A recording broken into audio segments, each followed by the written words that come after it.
देखो बच्चों, नेक्स्ट हमारे पास है को काउंटेबल टोपोलॉजी। इसके अंदर क्या दे रखा है, एक्स कोई भी वही नॉन एम्प्टी सेट होगा और टाउ के अंदर किस तरह के मेंबर होंगे, एक्स के वो सारे सबसेट होंगे या तो वो एम्प्टी होंगे सारे के सारे सबसेट, या फिर जो उनका कॉम्प्लीमेंट होगा ना वो कैसा होगा, काउंटेबल होगा। अब मुझे इस टाउ जो ये हमारा सेट दे रखा है ना, इसको टोपोलॉजी प्रूव करके दिखाना है। टोपोलॉजी में फर्स्ट कंडीशन हमें इसके अंदर फाइव दिखाना होता है। सेकंड हमें उसके अंदर पूरा प्रो नॉन एम्प्टी सेट दिखाना। थर्ड हमें अगर मैं आर्बिट्ररी मेंबर्स लेती हूँ टोपोलॉजी नहीं कह सकती उस सेट के, तो मुझे उनकी यूनियन आर्बिट्ररी यूनियन टाउ के अंदर दिखानी होती है। फोर्थ हमें अगर मैं फाइनाइट मेंबर्स लेती हूँ टाउ के, तो मुझे उनकी फाइनाइट मेंबर्स की इंटरसेक्शन टाउ के अंदर दिखानी होती है। तब जाके मेरे पास वो टाउ जो सेट है एक्स के सबसेट्स का वो क्या बनाता है, टोपोलॉजी बनाता है। तब मुझे इस टाउ को टोपोलॉजी प्रूव करके दिखाना है। ठीक है, तो सबसे पहले मुझे दिखाना पड़ेगा फाइव बिलोंग्स टू टाउ। तो ये कह रहा है टाउ में वो सारे सबसेट है या तो जो एम्प्टी है, ठीक है, और या फिर वो सबसेट जो हमारे पास क्या है जिनका कॉम्प्लीमेंट काउंटेबल है। तो फाइव तो ऑलरेडी टाउ में है ना, तो ये तो प्रूव करने की जरूरत नहीं कि फाइव टाउ में है। ठीक है, सेकंड हमें क्या दिखाना है, अब मुझे दिखाना है कि जो एक्स है ना मेरा वो एक्स टाउ में चला जाए। एक्स किस में चला जाए, टाउ में चला जाए। एक्स या तो एम्प्टी हो तो टाउ में जा सकता है, या फिर इसका कॉम्प्लीमेंट काउंटेबल हो तो जा सकता है। तो एक्स हमारे पास नॉन एम्प्टी दे रखा है, तो इसका मतलब क्या है, एक्स हमारे पास एम्प्टी तो है नहीं। तो सेकंड हमें चेक करना पड़ेगा एक्स का कॉम्प्लीमेंट में से क्या करता है, पूरा का पूरा जो होल सेट होता है ना उसमें से ये माइनस हो जाता है। होल सेट तो हमारा एक्स है और जिसका कॉम्प्लीमेंट निकाले वो एक्स है, तो एक्स माइनस एक्स क्या हो गया, फाइव हो गया। तो अब देखो एक्स का कॉम्प्लीमेंट किया, ये एम्प्टी तो था नहीं, इसका कॉम्प्लीमेंट किया फाइव आ गया। फाइव ये काउंटेबल सेट है क्योंकि इसके अंदर कोई मेंबर होते हैं, तो फाइव हमारा क्या होता है, काउंटेबल सेट होता है। आल्सो फाइव टाउ में भी है, तो एक्स कॉम्प्लीमेंट का हमारे पास क्या आ गया, काउंटेबल आ गया। और वो सारे सेट जिनका कॉम्प्लीमेंट काउंटेबल आ जाता है वो किस में जाते हैं, टाउ में। तो एक्स किस में चला गया, हमारा टाउ में चला गया।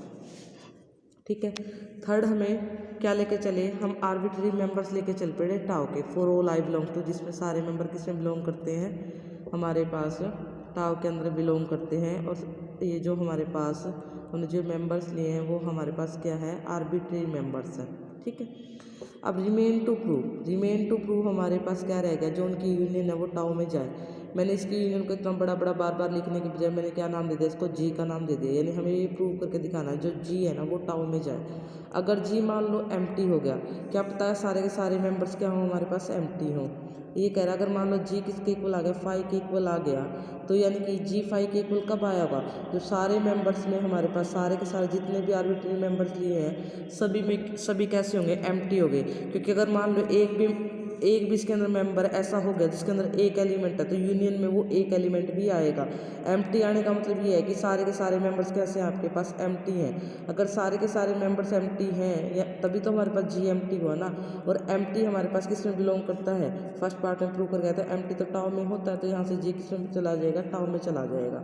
कब, जब सारे मेंबर्स कैसे हैं, हमारे पास एम्प्टी हैं। अगर मान लो कि जी एम्प्टी नहीं है, जी एम्प्टी नहीं है तो इसका मतलब क्या है, उसकी जो यूनियन है वो एम्प्टी नहीं है। इसका मतलब अगर यूनियन नॉन एम्प्टी आ रही है ना, अगर मान लो आर्बिट्ररी मेंबर्स की यूनियन हो, तो हम ये नहीं कह सकते भी उसके अंदर हर एक मेंबर नॉन एम्प्टी है। कम से कम एक मेंबर तो ऐसा है जो नॉन एम्प्टी है, जो इस यूनियन को नॉन एम्प्टी बना रहा है। हमें सारों का तो क्या पता, लेकिन कम से कम एक तो ऐसा नॉन एम्प्टी है, क्योंकि अगर सारे एम्प्टी हो जाते तो यूनियन एम्प्टी होती, लेकिन यूनियन तो नॉन एम्प्टी है। तो कम से कम देयर एग्जिस्ट सम, कोई ना कोई हमारे पास इसका एक मेंबर ऐसा है, पूरे के पूरे इंडेक्स सेट में से कोई ना कोई एक ऐसा है, फोर्थ सम इसलिए लिखा हुआ है, जो कैसा नॉन एम्प्टी है। ठीक है, आल्सो अब वो नॉन एम्प्टी भी है लेकिन वो टाउ में भी बिलोंग करता है, क्योंकि सारे मेंबर टाउ में बिलोंग करते हैं। इन सारे जितने भी ये मेंबर्स थे जी आई के, उनमें में से तो एक जी जे मेंबर है जो नॉन एम्प्टी भी है, लेकिन वो है तो इसी यूनियन का पार्ट। और ये सारे के सारे मेंबर जो हैं वो कहाँ से उठाए हुए हैं, यानी कि टाउ से उठाए हुए हैं। तो इसका मतलब क्या है, अगर वो टाउ का मेंबर है तो पक्का उसका जो कॉम्प्लीमेंट होगा वो एम्प्टी तो है नहीं। ये हो सकता था भाई वो एम्प्टी हो, बट वो एम्प्टी तो है नहीं, तो पक्का उसका जो हमारे पास कॉम्प्लीमेंट है वो काउंटेबल है। लेकिन एक बात बताओ, एक तो मेरे पास ए यूनियन बी है, ए यूनियन बी में कौन आएगा, ए के मेंबर भी आएंगे, बी के मेंबर भी आएंगे। तो इसका मतलब क्या है, ए तो पूरा का पूरा इसके अंदर कंटेन है। इसी तरह हमारे पास जो जी आई की यूनियन थी, इसके अंदर तो बहुत सारे मेंबर थे, तो कम से कम जो इनके बीच का एक मेंबर होगा, इनके बीच का जो एक मेंबर होगा तो पूरी पूरी यूनियन में लाई करेगा। तो इसलिए लिखा हुआ है जी जे। यूनियन का नाम क्या था, यूनियन का नाम था जी, यानी कि जी जे तो जी में लाई करता है। तो जब हम कॉम्प्लीमेंट लेंगे तो मेरे पास क्या हो जाएगा, इक्वालिटी रिवर्स हो जाएगी, क्योंकि हमने पढ़ा था अगर ए बी का सबसेट है कॉम्प्लीमेंट लेते हैं तो ये हमारे पास रिवर्स हो जाता है। देखो अब ये कह रहा है कि हमारे पास जो सुपर सेट है वही काउंटेबल है, तो सबसेट है उसका वो भी क्या रहेगा, काउंटेबल रहेगा। यानी कि यहाँ से क्या आ गया, X minus G is countable. और इसका मतलब क्या है, यानी कि एक्स माइनस जी है क्या, जी का कॉम्प्लीमेंट काउंटेबल दिखा दिया। और वो सारे सेट जिनका कॉम्प्लीमेंट काउंटेबल होता है वो सारे सेट किस में जाते हैं, टाउ में जाते हैं। जी किस में चला गया, टाउ में। लेकिन जी तो क्या था, यूनियन था आर्बिट्री मेंबर्स ऑफ टाउ की, यानी कि आर्बिट्री मेंबर्स की जो यूनियन थी वो किस में चलेगी, टाउ में चलेगी। और यही हम प्रूव करना चाहते थे थर्ड पार्ट में। ठीक है, ये आ गया। अब देखो हमारे पास फोर्थ में, वैसे ये ना फर्स्ट सेकंड जो मैं फोर्थ बोल रही हूँ, ये 5 और एक्स वाले को ना एक ही पार्ट कंसिडर कर लेता है, जबकि वो है अलग अलग। अब देखो हमारे पास लास्ट पार्ट में हम क्या लेंगे, 2 मेंबर लेंगे। कोई भी फाइनाइट मेंबर लेते हैं हम 2 मेंबर उठाते हैं। रिमेन टू प्रूव दैट, हमें ये प्रूव करके दिखाना उनकी इंटरसेक्शन टाउ में है। अब बच्चे जब आपने टाउ से उठाया, क्या पता दोनों ही एम्प्टी हो, अगर दोनों एम्प्टी है तो उनकी इंटरसेक्शन हमारे पास क्या आ जाएगी, एम्प्टी आ जाएगी। और एम्प्टी सेट तो फर्स्ट पार्ट में आपने दिखा था टाउ में है ही, तो इंटरसेक्शन भी टाउ में चला जाएगा। लेकिन ऐसा भी हो सकता है कि ए भी नॉन एम्प्टी और बी भी नॉन एम्प्टी, लेकिन ए अगर नॉन एम्प्टी बी भी नॉन एम्प्टी उठा तो आपने टाउ से रखे है, तो पक्का ए का कॉम्प्लीमेंट कैसा रहा होगा, काउंटेबल रहा होगा। बी का कॉम्प्लीमेंट भी कैसा रहा होगा, काउंटेबल रहा होगा। अब मुझे दिखाना क्या है, मुझे तो ये दिखाना है कि ए इंटरसेक्शन बी मेरी टाउ में चली जाए, मैं तो ये दिखाना चाहती हूँ। अब देखो ए भी नॉन एम्प्टी है, बी भी नॉन एम्प्टी है, तो इससे हम ये नहीं कह सकते कि ए इंटरसेक्शन बी भी कैसी होगी, हमारे पास नॉन एम्प्टी होगी, ऐसा नहीं कह सकते। ठीक है, ये कह रहा है कि मेरे पास ए बी टाव का है, बी बी टाव का, मैं दिखाना चाहती हूँ इंटरसेक्शन बी टाव में चला जाए, तो मैंने इसके लिए कंसिडर कर लिया ए इंटरसेक्शन बी है ना हमारे पास। अब देखो 2 चीज़ें हो सकती है मेरे माइंड में, तो ये चीज़ आ रही है कि अगर मैं ए नॉन एम्प्टी है बी नॉन एम्प्टी है, तो ऐसा भी हो सकता है ना ए इंटरसेक्शन बी हमारे पास एम्प्टी हो जाए। उस केस में तो ये अपने आप चली जाएगी। अगर मान लो ए नॉन एम्प्टी और बी नॉन एम्प्टी है, तो अगर उनकी इंटरसेक्शन 5 है तो चले जाएगा। तो इसमें हम मान के चल पड़ेंगे अगर ए इंटरसेक्शन बी हमारे पास कैसा है, नॉन एम्प्टी है, तो हमें नॉन एम्प्टी है तो हमें क्या दिखाना पड़ेगा, अगर मैं इंटरसेक्शन बी को अभी भी टाउ में दिखाना चाहती हूँ तो तुम कहोगे मैडम है तो वो नॉन एम्प्टी, तो प्लीज आप एक बार ये प्रूव करके दिखा दो जो इसका कॉम्प्लीमेंट है ना वो काउंटेबल है। तो मैंने इसका कॉम्प्लीमेंट लिया तो क्या मिला, X minus A union B. इसको मैं कैसे लिख सकती हूँ, इसको लिख सकती हूँ x minus A union x minus में बी। अब देखो ए हमारा टाउ में था जिसकी वजह से एक्स माइनस ए काउंटेबल हो गया था, बी मेरा टाउ में था जिसकी वजह से ये भी काउंटेबल हो गया था। Countable union of finite sets is again countable, ये भी काउंटेबल हो गई। तो हमने ए इंटरसेक्शन बी के कॉम्प्लीमेंट को काउंटेबल दिखा दिया, और वो सारे सेट जिनका कॉम्प्लीमेंट काउंटेबल आता है वो किस में जाते हैं, वो टाउ में जाते हैं। तो यहाँ से देखो वही स्टेप कर रखे हैं, तो यहाँ से इंटरसेक्शन भी किस में चला गया, टाउ में चला गया। यानी कि टाउ जो था हमारे पास सेट वो क्या था, जिसके अंदर या तो वो सारे सेट जाते हैं जो एम्प्टी है जिनका कॉम्प्लीमेंट काउंटेबल है। उसने टोपोलॉजी की चारों कंडीशन को फुलफिल कर दिया, इसलिए जो ये सेट है हमारा वो काउंटेबल, वो हमारे पास क्या बन गया, टोपोलॉजी बन गया। किसके लिए, एक नॉन एम्प्टी सेट एक्स के लिए। ठीक है, तो ये क्या बन गया, टाउ हमारे पास टोपोलॉजी है किसके लिए, काउंटेबल टोपोलॉजी। ठीक है, उसके बाद देखो, और जो ये हमारे पास ये डी मॉर्गन्स लॉ से हमने ऐसे किया है, जो इंटरसेक्शन होती है और बाहर माइनस हो तो वो यूनियन में चेंज हो जाती है। ठीक है, उसके बाद हमारे पास है नेक्स्ट टोपोलॉजी का नाम है लोअर लिमिट टोपोलॉजी।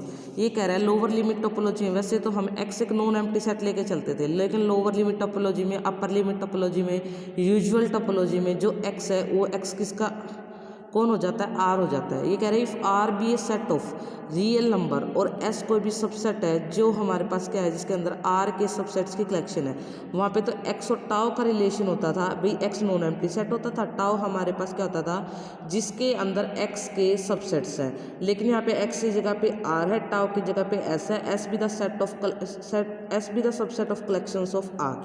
ठीक है, सच दैट कि हमारे पास क्या फाइव एस में है, फाइव हमारे पास ऑलरेडी दे रखा है, जो हमारे पास सब कलेक्शन है ना आर की सबसेट्स की कलेक्शन, उसके अंदर फाइव तो ऑलरेडी है।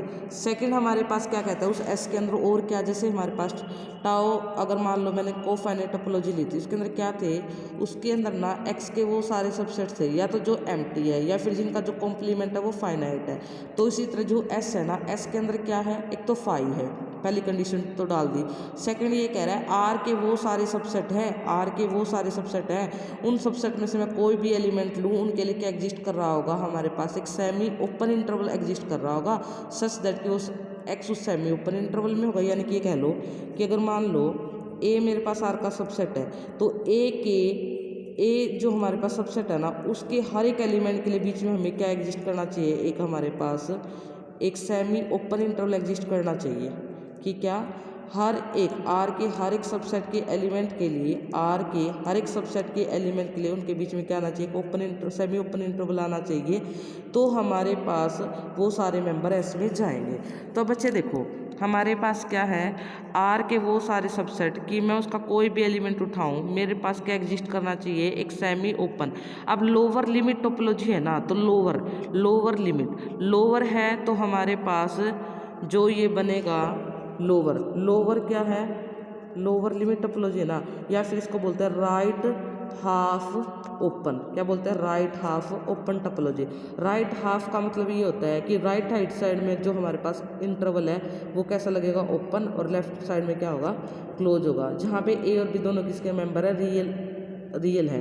ठीक है, तो अब जो ये एस की जो कलेक्शन है ना, इसको मुझे क्या प्रूव करके दिखाना है, ये हमारी टोपोलॉजी बनेगी। ये तो मैंने बता दिया लोअर लिमिट टोपोलॉजी के लिए जो उसका टाउ की जगह पे जो एस सेट लेते हैं उसके अंदर वो मेंबर जाते हैं, एक तो एम्प्टी जाता है इसमें, और वो सारे सबसेट जाते हैं आर के, जिनके अंदर अगर मैं कोई भी एलिमेंट ले लूँ, जिनके अंदर मैं अगर उसके सबसेट का कोई भी एलिमेंट ले लूँ, तो एलिमेंट और सबसेट के बीच में क्या एग्जिस्ट करता है, एक right half open interval exist करता है।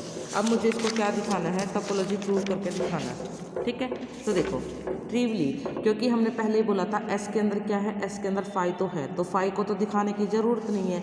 तो सेकंड हमारे पास क्या कहता है, लेट, अब मुझे क्या दिखाना है, जो कैपिटल एक्स है ना वो एस में हमारे पास चला जाए, तो कैपिटल एक्स, अब देखो कैपिटल एक्स एस में जाने के लिए एक्स सबसे पहले तो हमारे पास, सॉरी आर को दिखाना है, एक्स तो आर है ना, आर को एस में दिखाना, तो सबसे पहले आर क्या पता फाई हो, लेकिन आर फाई तो है नहीं, because R is a non empty set of real numbers था, तो आर एम्प्टी तो है नहीं। अब मुझे ये दिखाना पड़ेगा मैं इस आर का कोई भी एलिमेंट ले लूँ, इस आर के एलिमेंट के लिए और इस आर के लिए, इसके बीच में क्या एग्जिस्ट करना चाहिए, एक सेमी हाफ ओपन, यानी कि हमारे पास एक right half open interval exist करना चाहिए, सच दैट अगर ऐसा होता है ना तो मेरे पास आर में जाएगा, आर एस में जाएगा। ठीक है, तो मैंने कर लिया एक्स बिलोंग्स टू आर, क्योंकि मुझे जिसको भी दिखाना उसका ही एलिमेंट लेती हूँ, मुझे आर को दिखाना ना एस में, तो मैंने एक्स आर का एलिमेंट ले लिया।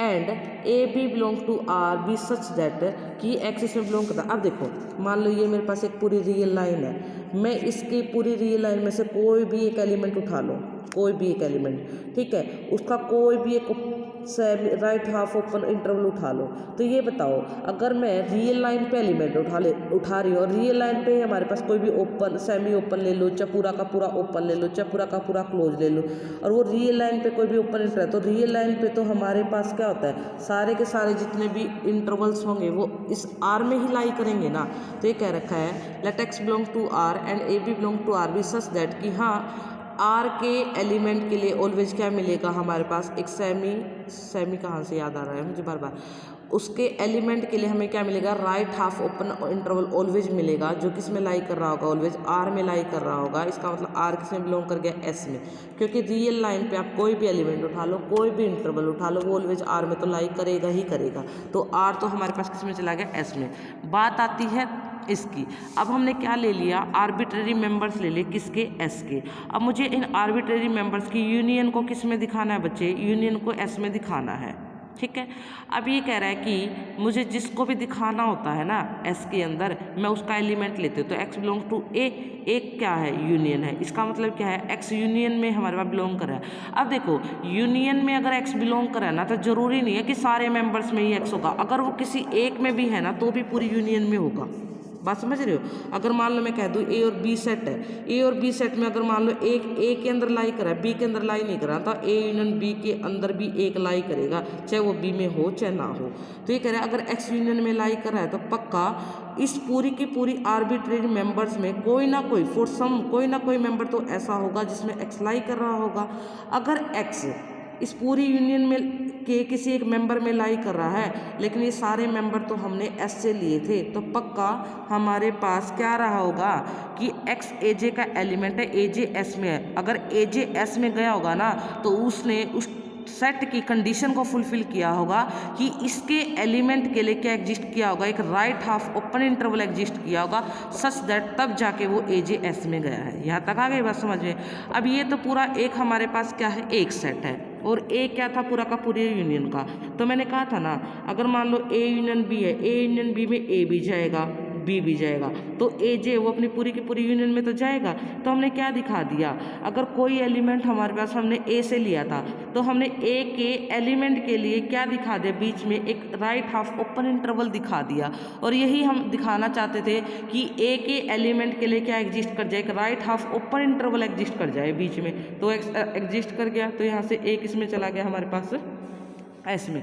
अब नेक्स्ट में देखो, ए बी हमने S से ले लिया और हमें दिखाना है क्या है, उनकी इंटरसेक्शन S में जाए। इंटरसेक्शन को हमें S में दिखाना, तो हम उसमें से क्या उठाते हैं, पहले एलिमेंट उठाते हैं। तो अगर एक्स ए इंटरसेक्शन बी में है, इंटरसेक्शन के किन्हीं भी दो सेट के इंटरसेक्शन में कोई एलिमेंट आ रहा है तो पक्का एक्स ए में भी रहा होगा, पक्का एक्स बी में भी रहा होगा। बट ए और बी तो S के एलिमेंट थे, तो अगर वो S के एलिमेंट थे तो उसने S की कंडीशन को फुलफिल किया होगा कि क्या, कि हमारे पास ए के एलिमेंट के लिए एक semi half open right half open interval exist किया होगा, बी के एलिमेंट के लिए भी क्या एग्जिस्ट किया होगा भाई, एक right half open interval exist किया होगा।